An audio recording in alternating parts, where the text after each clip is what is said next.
Lo pengen hidup jadi lebih baik, tapi bingung mulai dari mana, bro? Ganti hal-hal sederhana ini. Lo bakal ngerasain efeknya dalam waktu singkat. Nggak perlu lama, nggak perlu banyak teori. Efek positifnya bisa langsung lo rasain. Pertama, ganti mengeluh sama bersyukur. Ngeluh wajar, tapi kalau kebanyakan ngeluh, lo secara nggak sadar akan mensugesti kalau hidup itu nggak menyenangkan. Cara membiasakan biar lo nggak hobi ngeluh kayak gini, bro. Tiap satu keluhan komplain yang lu keluarin ke orang lain, ke kehidupan, atau ke Tuhan, coba netralisir dengan 3 kali bersyukur. Kedua, ganti minuman kemasan sama air putih. Ini ngaruh banget ke kesehatan, termasuk kesehatan otak. Minuman kemasan yang mengandung banyak gula itu bisa bikin ledakan dopamin dalam otak lo. Jadinya, lu pengen lagi dan pengen lagi. Padahal kalorinya tinggi, gulanya tinggi, dan penuh bahan pengawet. Cuma mancing lidah tapi menyakiti badan dan otak. Kebanyakan minum, badan lu bakal kerasa berat, males, dan gak sehat. Jadi coba bro, sekarang ganti minuman kemasan sama air putih ya.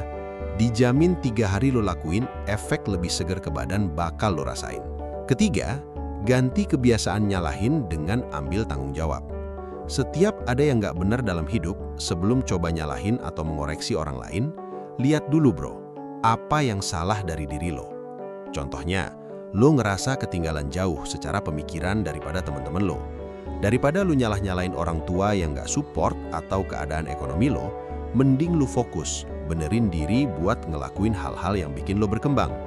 Kayak belajar skill gratisan di YouTube biar lo lebih jago dalam suatu hal. Sadari terus, benerin hal itu. Nyalahin orang lain gak akan merubah keadaan. Tapi dengan ngebenerin diri sendiri, lu akan langsung bisa merasakan kebaikannya. Keempat, ganti overthinking sama action. Sadar bro, mau lo pikirin terus apa hal yang lo takutkan. Kalau cuma dipikirin dan dikhawatirin, gak akan jadi lebih baik. Lu gak akan bisa mengatasinya. Misal, lu takut di PHK sama kantor. Mau lo overthinkingin, mau lo bawa santai dan cuek, tetap aja keputusan PHK ada di kantor lo. Kalaupun pada akhirnya di PHK, mending di PHK dengan hati tenang daripada di PHK dalam keadaan overthinking kan? Coba lo ganti overthinking sama action. Mulai nabung, merintis bisnis sampingan, atau ngelamar kerja di tempat baru. Overthinking cuma membuat segalanya makin buruk. Action sekecil apapun itu akan membawa perubahan baik dalam hidup lo. Kali ini, gua mau bahas 4 tipe cowok introvert berdasarkan kelebihan dan senjata utamanya. Senjata yang bisa bikin lu sukses dalam hidup, karir, dan mendapatkan wanita. Nanti share ya bro di kolom komentar, lu termasuk tipe introvert yang mana. Tipe pertama, the deep observer, atau pengamat yang hobi merenung. Jadi, tipe introvert ini suka banget merenung dan berpikir dalam-dalam. Ibaratnya kayak detektif yang jago memecahkan suatu kasus, cari alibi, dan mendeteksi kebohongan. Lu tuh pintar menilai hal yang tepat buat diri lo dan buat orang lain. Cewek suka karena lo punya sifat perhatian yang natural, cermat, gampang ingat detail-detail kecil. Tapi ya ada sisi kurangnya juga. Lo kadang suka overthinking, jadi sering pusing karena pikiran sendiri. Sering dibikin takut sama kekhawatiran lo sendiri. Biar makin keren apa yang harus dilakuin? Banyak baca, biar wawasan lo makin luas. Terutama tentang ilmu-ilmu yang hubungannya sama psikologi manusia, biar observasi lo makin akurat. Kedua, tipe the empathetic listener, atau pendengar yang empatik. Tipe introvert ini benar-benar peka terhadap perasaan orang lain. Kualitas empati lo yang tinggi, bikin lo jadi pendengar yang baik dan bisa memberikan dukungan tulus buat orang di sekitar. Cewek suka banget ngobrol sama cowok kayak gini, kadang ngerasa diperhatikan dengan baik. Tapi kadang sih ada sisi kurangnya juga. Karena fokus lo pada orang lain, kadang lo lupa sama kebutuhan sendiri. Rawan di friend zone sama cewek karena mereka terlalu nyaman dan akhirnya nganggap lo sebatas teman aja. Biar makin keren gimana bro? Pelajari juga bahasa tubuh dan mikroekspresi. Jadi lo nggak cuma nangkep maksud seseorang dari kata-katanya, tapi juga bahasa tubuhnya. Ketiga, the creative dreamer, atau pemimpi kreatif. Tipe introvert yang ini adalah para pemimpi yang penuh kreativitas. Lo penuh dengan ide-ide unik dan out of the box. Bisa menginspirasi orang lain dengan kreativitas lo yang cemerlang. Walaupun sebenarnya lo nggak banyak ngomong buat dapetin cewek, senjata ini asik karena lo dianggap sebagai cowok yang seru. Cewek nggak akan bosan saat interaksi karena lo punya banyak ide menarik. Kekurangannya, kadang lo terlalu idealis, kadang dimakan sendiri sama ide-ide lo yang liar. Rawan stres dan depresi, karena kadang apa yang ada di imajinasi lo beda banget sama kenyataan. Biar makin keren gimana bro? Temukan cara buat mengekspresikan ide-ide dan diri lo sebebas-bebasnya. Bisa lewat musik, olahraga, bela diri, menulis, dan lain-lain. Gak perlu sempurna, intinya lo bisa bebas berekspresi. Jadi kreativitas lo makin terasa dan ide-ide kreatif lo bisa tersalurkan.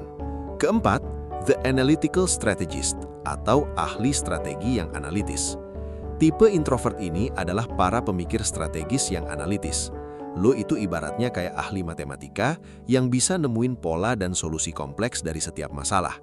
Sering jadi andalan orang lain, terutama cewek kalau mereka punya masalah dan butuh solusi cerdas dari lo. Kekurangannya lo sering terlalu kritis dan logis, dan hal ini bisa bikin orang lain yang ngobrol sama lo jadi tertekan dan gak nyaman. Kadang sering dianggap gak asik dan gak seru. Biar lebih keren gimana bro? Pelajari buku tentang strategi perang dan bisnis. Biar pas bikin strategi dan analisis, lu bisa lebih paham tentang konsep adaptasi. Jadi analisis lu bisa makin tajam dan akurat. Nah, lu termasuk introvert tipe yang mana? Tipe pengamat, tipe pendengar, tipe kreatif, atau tipe ahli strategi? Share di kolom komentar ya bro. 6 tanda dan cara kalau lu adalah introvert yang bisa menaklukkan dunia dan wanita. Pertama, lu jago nulis. Gak apa-apa, gak jago ngomong. Gak jago public speaking. Yang penting lu bisa menuangkan ide-ide lo dalam tulisan. Kayak yang dilakuin Sohokgi, Muhammad Hatta, dan Ki Hajar Dewantara. Pidato, orasi, ucapan itu mungkin hilang, gak ada jejaknya. Tapi tulisan bisa hidup abadi dan dikenang sampai puluhan bahkan ratusan tahun ke depan. Kedua, lu bisa menganggap sifat introvert itu sebagai kelebihan, bukan kekurangan. Lu fokus kalau sifat introvert itu bisa bikin lu lebih tekun, serius, dan cermat. Nggak menganggap introvert sebagai kutukan yang bikin lu susah bergaul, minderan, dan mageran. Ketiga, diam-diam menghanyutkan. Diam-diam menguasai skill-skill ekstrovert. Ibaratnya Pokemon, introvert itu kayak Ditto bro. Kelihatannya cupu, lemah, diam-diam aja. Tapi dia bisa berubah jadi Pokemon lain dan menguasai skillnya. Lu sebagai introvert bisa banget bro menguasai skill orang ekstrovert. Bisa menguasai leadership dan cara bergaul yang baik. Dan kalau lu ngelakuin hal ini, lu akan jadi introvert yang unstoppable. Keempat, lu punya circle pertemanan yang kecil tapi terseleksi. Temen lu nggak banyak tapi berkualitas. Lu gaul sama orang-orang yang bisa mendorong lu untuk jadi lebih baik. Dan lu juga bisa nge-support mereka sebagai sahabat. Lu menganggap pertemanan sebagai sesuatu yang bisa bikin lu maju, bukan yang bikin lu pusing dengan berbagai drama dan konflik sosial. Kelima, lu bisa bersahabat dengan ilmu dan tujuan hidup. Kelebihan utama introvert adalah sifat suka belajar. Lu lebih bisa pakai waktu buat belajar hal berguna daripada buat nongkrong gak jelas. Lihat aja bro, kebanyakan ilmuwan besar dunia kayak Albert Einstein, Nikola Tesla, Isaac Newton, kebanyakan adalah introvert dan penyendiri, yang kalau lagi fokus belajar dan mengejar sesuatu, bisa mengurung diri berhari-hari di laboratoriumnya. Dan yang paling penting, lu berani sendirian, gak takut ditinggalkan.